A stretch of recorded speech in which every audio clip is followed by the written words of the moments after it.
2025चे आपले स्थानिक स्वराज्य संस्थेची इलेक्शन, त्यामध्ये अतुल बाबा आपले कार्यसम्राट आमदार, त्याशिवाय आपले महाराष्ट्राचे देवाभाऊ यांच्या सहकार्याने मला ह्या ठिकाणी नगराधीशपदाची उमेदवारी मिळाली. आज मी गेले 35 वर्ष नगरपालिकेमध्ये नगरसेवक, उपनगराधीशपद, सगळे प्रकारचे सभापतीपदं भूषवलेली आहेत. त्यामुळं नगरपालिकेचे काही प्रश्न आहेत किंवा गावाचे काही प्रश्न आहेत, त्या प्रश्न निश्चितच माझ्यातनं ह्या वेळेला पद मिळाल्यानंतर सोडवलं जाईल. कारण काय, मागं ज्या वेळेला मी होतो, पण त्यावेळेला बहुमत अल्पमत ह्या ह्याच्यात होतं आणि 20 वर्ष मी विरोधी पक्षनेता म्हणून काम केलं. त्यामुळं काही कामं झाली, काही कामं झाली नाहीत, पण आता मात्र त्या कामाचा जोर लागेल.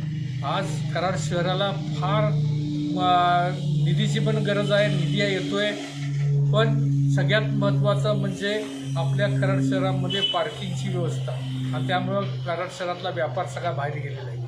कारण येणारा बाहेरचा जो हे आहे तो आतमध्ये पेटी द्यायचं म्हणलं तर गाडी कुठं लावायची हा प्रश्न आहे. त्यामुळं तो एक प्रश्न महत्त्वाचा आहे. असे अनेक प्रश्न आहेत.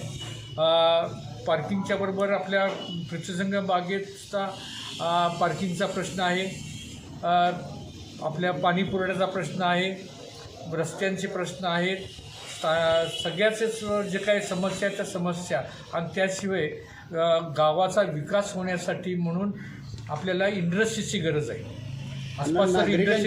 नागरिकांच्याकडून तुम्हाला प्रतिसाद कसा आहे? मतदारांच्याकडून प्रतिसाद कसा आहे? मला आता मी जो हिंडतो आहे, सगळीकडे जातो आहे, मला चांगल्या पद्धतीनं प्रतिसाद आहे. आणि 50 वर्षाचं मी काम केले, 35 वर्ष नगरसेवक म्हणून काम केले, त्याचा निश्चितच लोकांना ते भावलेलं आहे.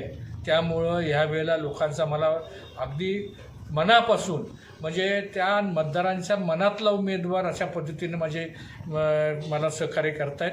त्यामुळं विजय हा माझा सुकर आहे.